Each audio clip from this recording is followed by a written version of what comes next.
ಎಣ್ಣೆ ಬಿಸಿ ಆಗಿದೆ. ಇದಕ್ಕೆ ಸಾಸಿವೆ ಹಾಕಿದ್ದೀನಿ, ಇಷ್ಟು ಜೀರಿಗೆ ಹಾಕ್ತಾ ಇದ್ದೀನಿ, ಇಷ್ಟು ಕಡಲೆಬೇಳೆ ಹಾಕ್ತಾ ಇದ್ದೀನಿ, 6 ಇಂದ 7 ಬೆಳ್ಳುಳ್ಳಿ ಹಾಕಿದ್ದೀನಿ, ಒಂದು ಆನಿಯನ್ ಹಾಕಿದ್ದೀನಿ, ಒಂದು 6 ಕೋಡ್ ಮೆಣಸು ರೆಡ್ ಇದೆ, ಒಂದು 6 ಕೋಡು ರೆಡ್ ಚಿಲ್ಲಿ ಹಾಕಿದ್ದೀನಿ ಖಾರಕ್ಕೆ.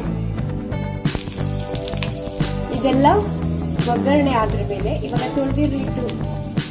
ತೊಳೆದಿಟ್ಟಿರುವಂತಹ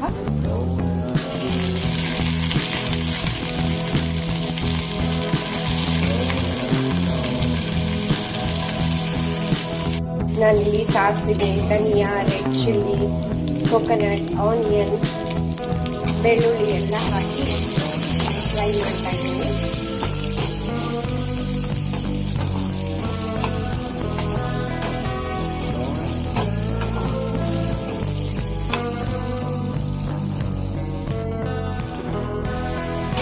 ನುಗ್ಗೆ ಸೊಪ್ಪನ್ನ ಎಣ್ಣೆಲಿ ಬಾಡಿಸ್ಕೊತಾ ಇದ್ದೀನಿ. ಇದ್ರ ಜೊತೆಗೆಲ್ಲ ಮಿಕ್ಸ್ ಮಾಡಿ. ನುಗ್ಗೆ ಸೊಪ್ಪಲ್ಲಿ ತುಂಬಾ ಒಳ್ಳೆ ಪೋಷಕಾಂಶಗಳಿದಾವೆ, ಆರೋಗ್ಯಕ್ಕೆ ತುಂಬಾ ಒಳ್ಳೆಯದು. ಶುಗರ್ ಇರೋರಿಗೆ ನುಗ್ಗೆ ಸೊಪ್ಪು ತುಂಬಾ ಒಳ್ಳೆಯದು, ಆಮೇಲೆ ಬೋನ್ಗಳಿಗೂ ತುಂಬಾ ಒಳ್ಳೆಯದು.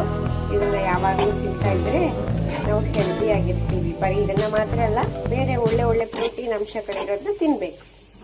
ಸೊ ಇವತ್ತು ನಾನು ಇದನ್ನ ಇದ್ರ ಚಟ್ನಿ ಮಾಡ್ತಿಂತಾ ಇದ್ದೀನಿ ರೈಸ್ ಜೊತೆಗೆ. ರುಚಿಗೆ ತಕ್ಕಷ್ಟು ಉಪ್ಪು.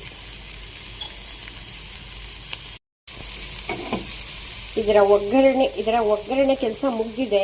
ಇವಾಗ ಇದನ್ನ ತಣ್ಣರ ಮೇಲೆ ಗೊಜ್ಜಿಗೆ ಮಿಕ್ಸಿ ಮಾಡ್ತೀನಿ. ಫೈನಲಿ ನನ್ನ ನುಗ್ಗೆ ಸೊಪ್ಪಿನ ಚಟ್ನಿ ರೆಡಿ.